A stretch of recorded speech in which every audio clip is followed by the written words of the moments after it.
Assalamualaikum warahmatullahi wabarakatuh. Alhamdulillah kan kita bersama lagi. Okey, hari ni aku nak bawa cerita pasal Syed Saddiq. Aku bengang sungguh lah dengan Syed Saddiq ni. Bukan apa pun. Baru ni Datuk Seri Anwar Ibrahim bentangkan belanjawan. Bayangkan 2 jam 45 minit Datuk Seri Anwar Ibrahim bercakap membentangkan kepada rakyat. Bukan semata-mata kepada rakyat, kepada ahli-ahli parlimen dan juga satu Malaysia, satu dunia yang sedang mendengar ucapan Datuk Seri Anwar Ibrahim, pembentangan Anwar Ibrahim. Tapi apabila dia dengar aja, dia ambil hak yang sikit-sikit ni, hak yang ringkasan-ringkasan ni yang diucapkan oleh Anwar Ibrahim, terus dia keluar, terus dia pergi buat sidang media, dia duk hantam Anwar Ibrahim, dia hantam kau-kaunya. Sedangkan dia tak dengar apa penjelasan awal-awal itu.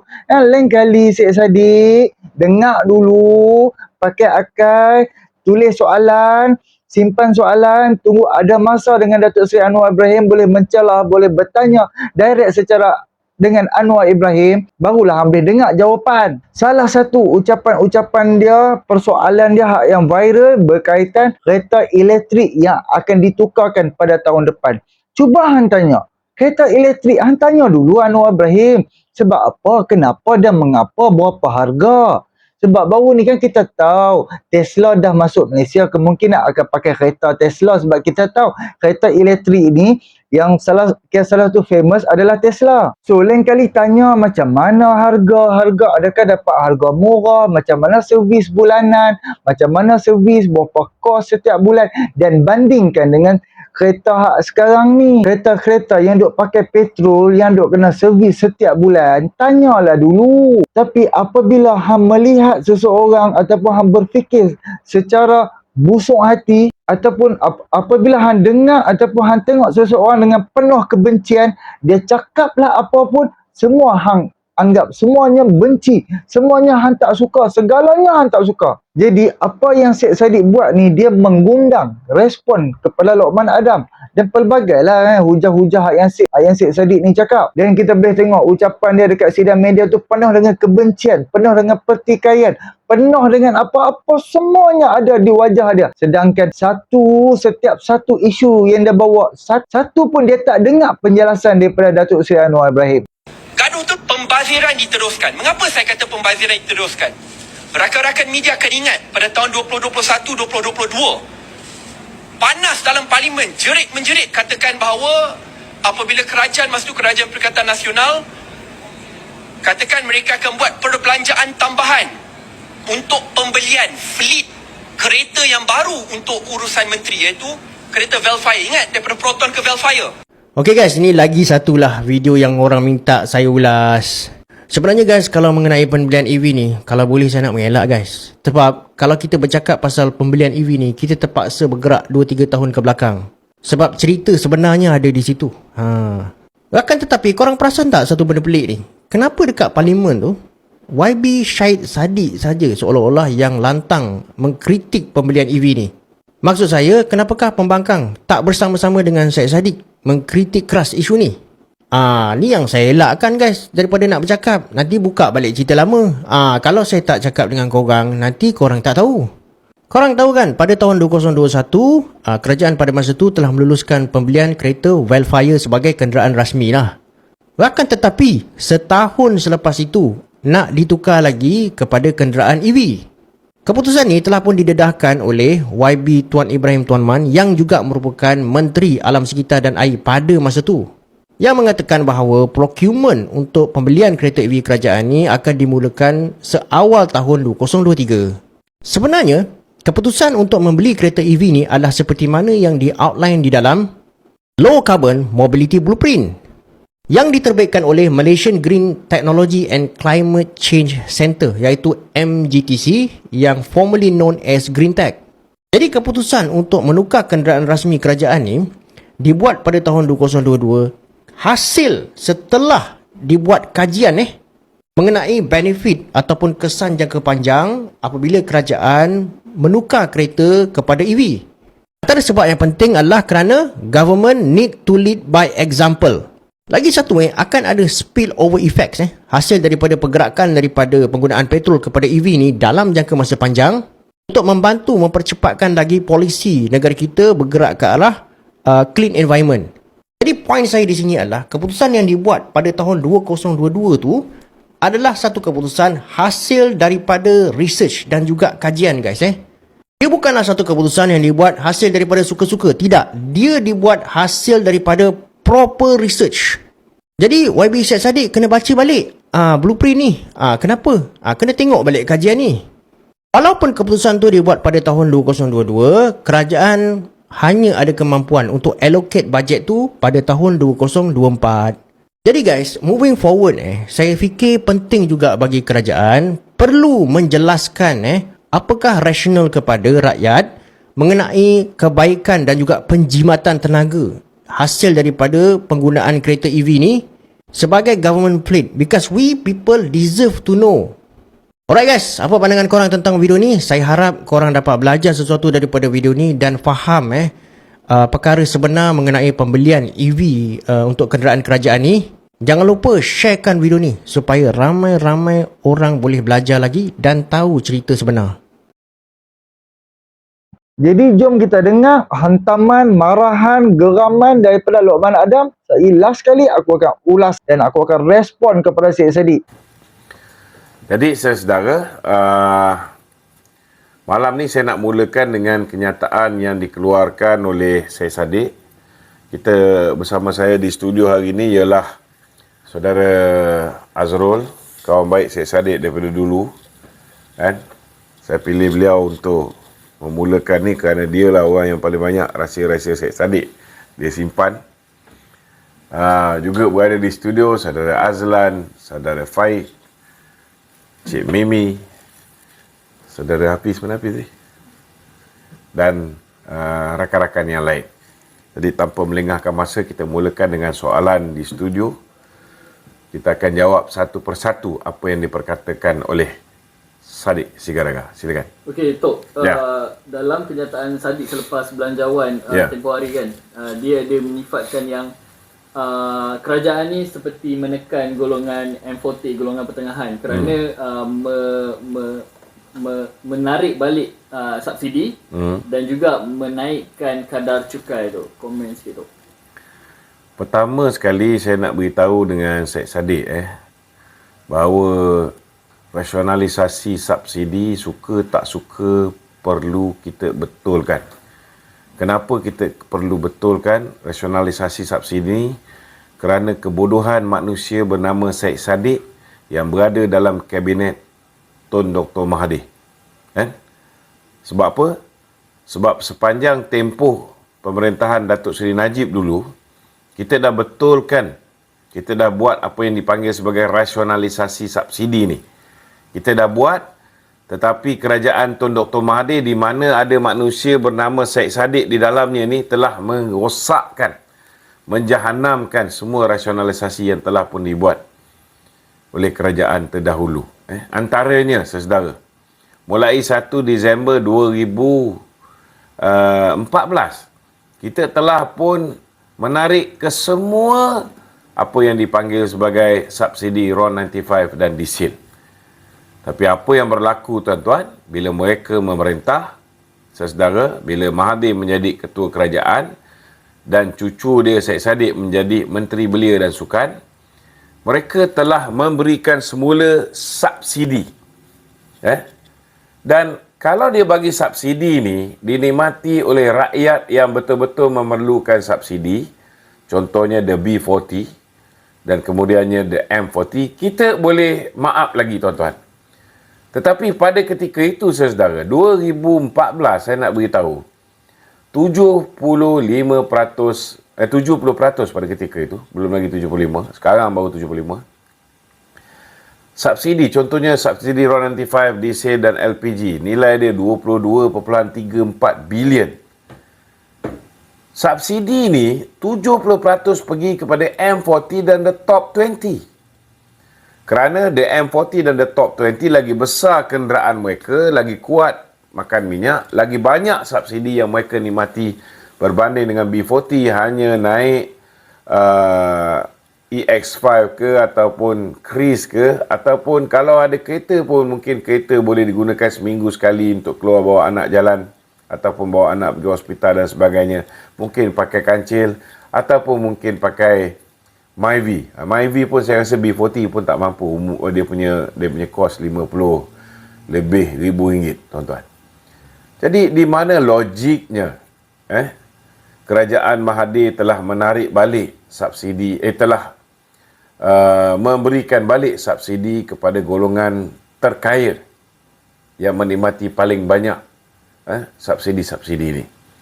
Jadi apa yang dilakukan oleh kerajaan Datuk Seri Anwar Ibrahim ni ialah membetulkan kerosakan yang dibuat oleh Tun Dr. Mahathir yang dalamnya ada manusia bernama Syed Saddiq yang ketika itu tak buat apa-apa.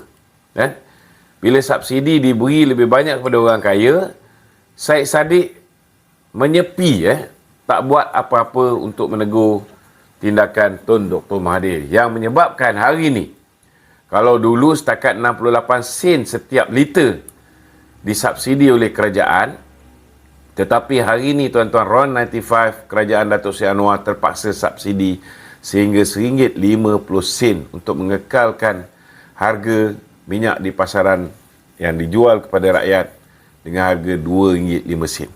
Kalau jual pada B40 RM2.05, kita boleh maaf kerana setiap liter duit pembayar cukai kena subsidi orang susah RM1.50. Tetapi kalau orang kaya ni yang lagi kuat pakai minyak, lagi banyak pakai minyak, diberikan subsidi ni, di mana letak otak Syed Saddiq? Saya nak tanya, di mana letak otak kamu tak boleh berfikir bahawa subsidi ialah bantuan kepada orang yang betul-betul memerlukan. Subsidi ialah bantuan untuk orang susah, bukan bantuan untuk orang kaya. Itu sebabnya Datuk Seri Anwar nak pindahkan daripada subsidi pukal. Apa maksud subsidi pukal? What is blanket subsidi? Takkanlah seorang pemidato yang pandai macam Syed Saddiq ni, subsidi pukal pun tak faham. Subsidi pukal ni, saudara, maksud dia ialah subsidi yang dinikmati oleh semua orang dengan harga yang sama. Contohnya, kalau hari ini subsidi untuk diesel, setiap liter diesel harga sebenar ialah RM3.87. Tetapi tuan-tuan, orang yang pakai S-Class, S400 CDI contohnya lah, ataupun orang yang pakai S300 CDI, setiap liter dia menikmati RM1.72 kali dengan 80 liter tangki diesel dia. Cuba tuan-tuan bayangkan, RM1.72 kali dengan RM1.72 kali dengan 80 liter. Maknanya, saudara, RM1.72 kali dengan 80 liter, lebih kurang dalam RM137.60. Setiap kali orang kaya yang bawa S-Class yang tangki dia boleh muat 80 liter, dia akan bayar sebanyak 137 ringgit 60 sen. RM137.60. Cuba tuan-tuan bayangkan. Sedangkan kalau the B40 bawa setakat Kapcai ataupun bawa EX5, setiap liter dia menikmati petrol punya subsidi hanya RM1.50. Satu tangki boleh muat, kalau EX5 boleh muat lebih kurang dalam 3.7 liter. 3.7 liter kali dengan RM1.50. Maknanya dalam RM5.55, tuan-tuan. RM5.55.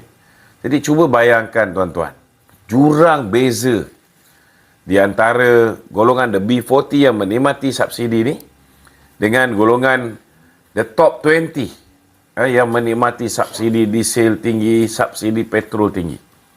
Jadi itu sebabnya blanket subsidi ataupun subsidi yang dinikmati oleh semua orang pada harga yang sama. Untuk RON 95 RM1.50, untuk diesel RM1.72, tetapi yang kaya pakai lebih, yang miskin pakai kurang. Yang ini perlu dihentikan. Dihentikan subsidi pukal blanket digantikan dengan subsidi bersasar. Apa maksud subsidi bersasar? Subsidi bersasar ni maksud dia subsidi itu perlu diagihkan kepada kumpulan sasar yang betul. Beri keutamaan dulu kepada the B40 kan? Dan kemudian diberikan keutamaan pula kepada the M40. Ini masalah Sadiq Sigaraga ni saudara. Dia ahli parlimen. Tapi cakap fakta ke laut. Kenapa saya kata fakta ke laut? Dia kata orang yang duduk di Kelantan, the top 20, 8,000 pendapatan. Itu dikira sebagai the top 20. Cubalah pakai otak saya, Sadiq. Kau ni ahli parlimen tau. Bukannya macai tepi jalan. Kamu ahli parlimen. Takkanlah tak tahu 2022 last kali kita buat penarafan perkelasan apa dipanggil pendapatan B40 ni. B40 ni daripada mana saudara? B40 ni siapa yang mempunyai pendapatan isi rumah tidak lebih daripada RM5,250. Apa maksud pendapatan isi rumah? Ini pun kena faham Kalau suami bekerja, isteri bekerja, anak ada 3 orang, seorang bekerja, dicampurkan jumlah pendapatan dia tidak melebihi RM5,250. Kalau pendapatan dia bawah RM5,250, mereka dipanggil the B40. The B40. Kalau untuk M40, sesiapa yang pendapatan isi rumah dia bawah RM11,819. RM11,819. Ini dipanggil sebagai the M40, kelas menengah. M40. Kalau RM11,819 10%, maka itu akan naik kepada the top 20. Jadi kalaulah bab berapa pendapatan isi rumah ni pun Syed Saddiq tak tahu, pengkelasan the top 20 ni bermula dengan RM11,819 1 sen dan ke atas baru dikira sebagai the top 20. Itu yang mudah macam tu pun Syed Saddiq tak tahu. Itu sebabnya dia sentiasa membina persepsi-persepsi yang negatif. Jadi saya nasihatkan Syed Saddiq ni, janganlah main politik persepsi yang boleh mengakibatkan rakyat keliru.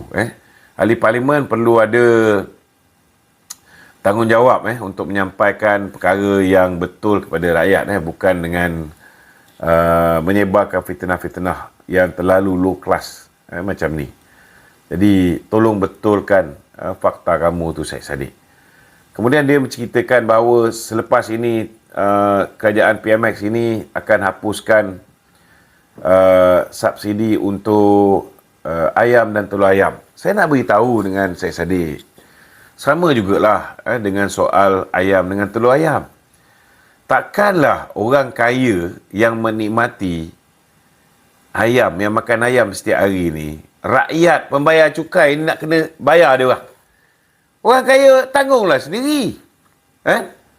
Dia sepatutnya boleh mampu untuk beli.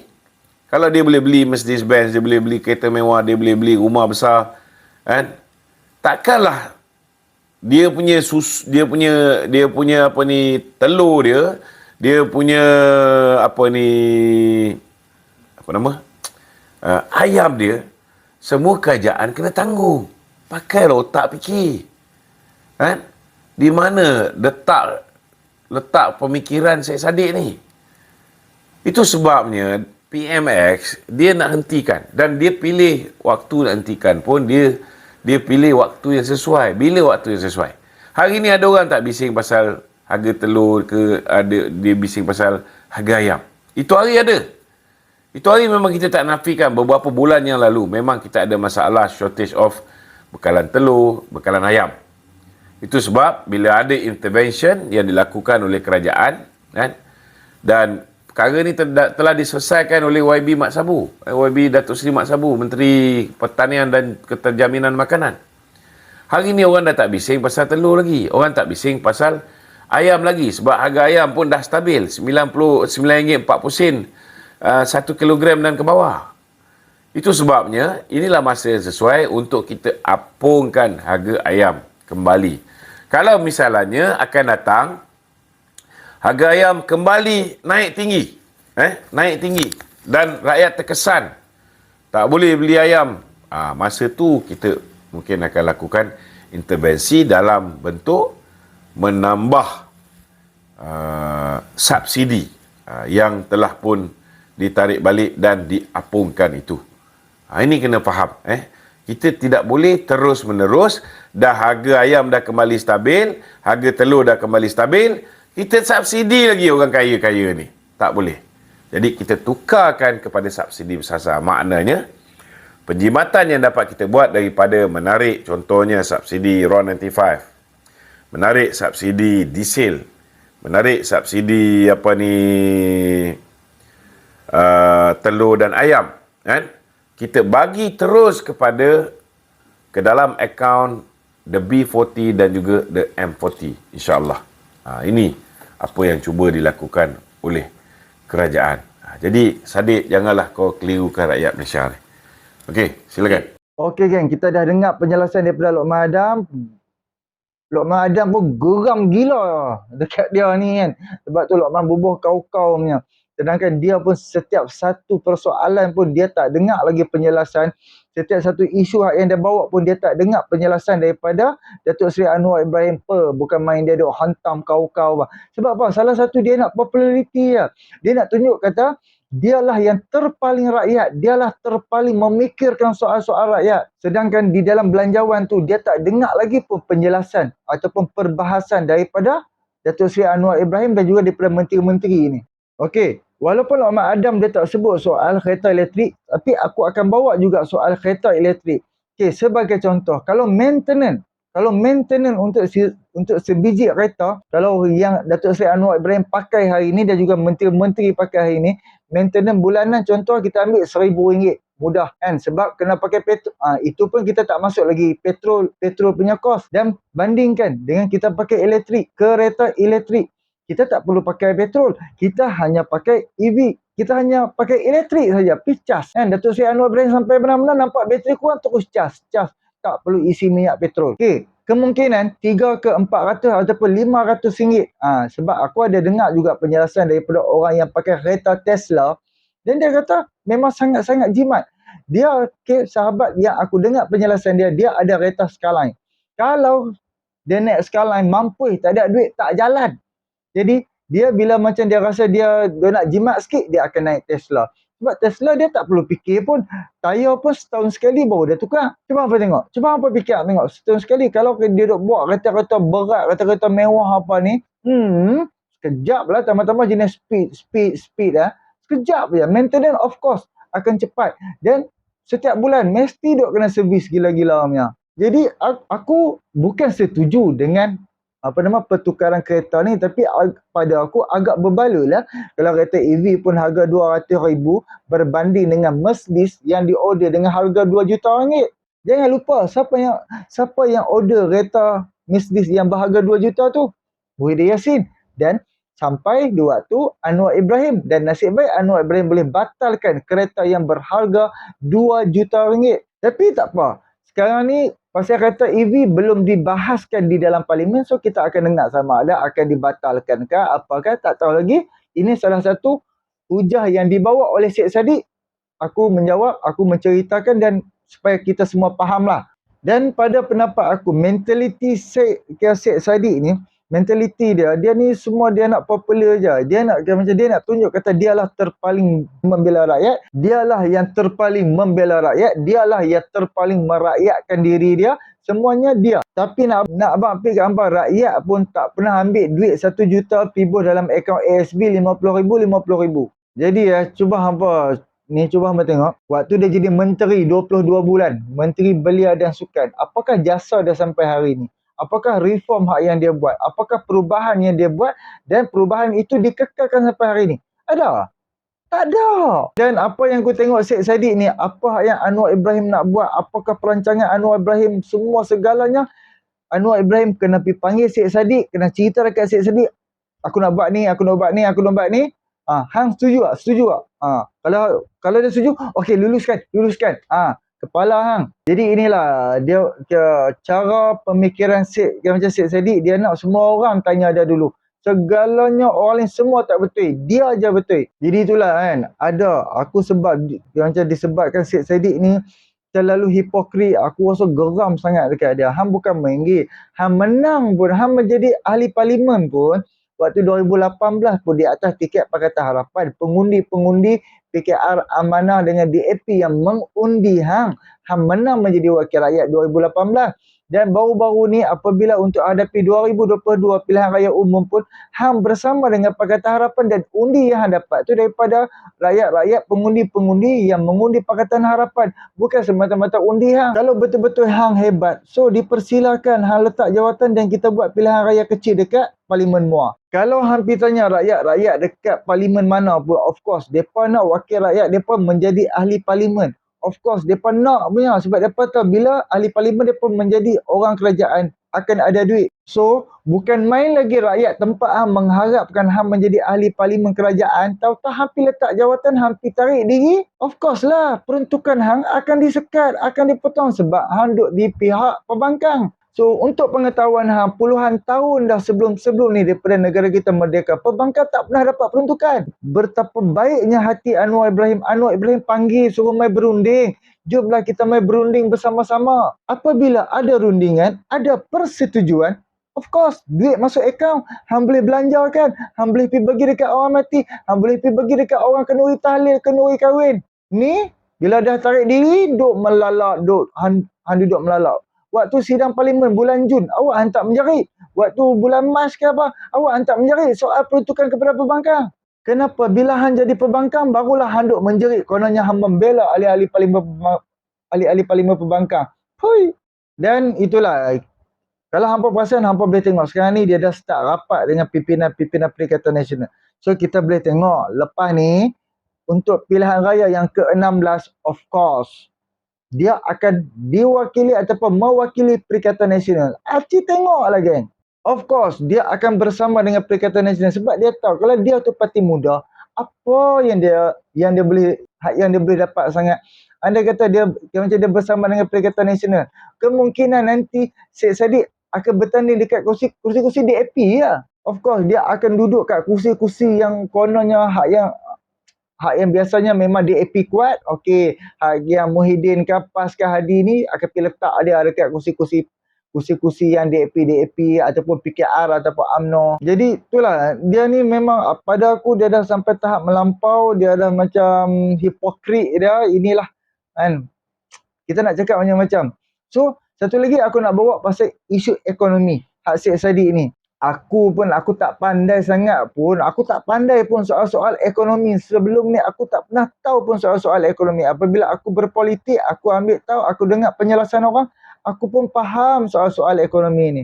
Walaupun aku tak faham banyak, sekurang-kurang Alhamdulillah aku dah faham dah sikit-sikit. Sebab aku dengar juga penjelasan daripada orang. Jadi hak Syed Saddiq ni, hang terampilah macam mana pun. Aku duk nampak lagu tu kan, memang duk cacam merbau macam tu kan, duk menjerit lah. Apa-apa hak yang tak menguntungkan tempat dia, hak yang tak menguntungkan dia, memang dia menjerit. Kalau dia akan buat ura-ura dia, ura-ura hak Syed Saddiq punya ura-ura. Dia akan buat ura-ura, pelbagai ura-ura. Kononnya dia nak tunjuk kata kerajaan ni menganiayai dekat parlimen dia, menganiayai dia sebab dia pembangkang. Cara tu lah daripada dulu sampai sekarang. Jadi itulah serba sedikit kan. Last aku nak pesan dekat Syed Saddiq kan, ataupun dekat rakyat-rakyat ataupun penonton-penonton ni, kalau hampa tengok ada pembentangan apa-apa, sabar Ustaz, dengar dulu, kira orang panggil penjelasan daripada Perdana Menteri ataupun menteri-menteri. Dengar dulu, ada peluang boleh tanya, baru pergi tanya. Janganlah terus hang baru dengar, hang terus tibai. Padahal hang tak dengar pun penjelasan di setiap penjelasan tu. Orang kata apa tau? Hang dah lah tak tahu, lepas tu hang duk buat, hang ni kepala tahu. Sekali orang tahu kata hang tak tahu. Okey geng? Jangan jadi hipokrit. Dengar dulu penjelasan, bagi faham. Lepas hang dah faham, bila pimpinan kerajaan dah jelaskan kepada hampa, baru nak hantam, barulah hantam. Ini tak ada apa-apa, hang dah hantam kau-kau dah. Jadi geng, pakai otak lah. Syed Saddiq pakai otak nah. Kalau berani letak jawatan. Ada lagi 3 tahun ke 4 tahun lagi untuk nak penggalian ke-16. Kalau hang letak jawatan okey tak? Kan? Jadi itulah serba sedikit perkongsian daripada aku. Aku tahu hang anak Mahathir. Janganlah. Orang dah nampak lah hang ni anak Mahathir. Hang ni cucu atuk, cicit atuk. Jadi itulah sedikit perkongsian pada aku. Minta maaf, minta ampun kalau terkasar bahasa apa semua. Terima kasih banyak. Assalamualaikum. Subscribe, geng.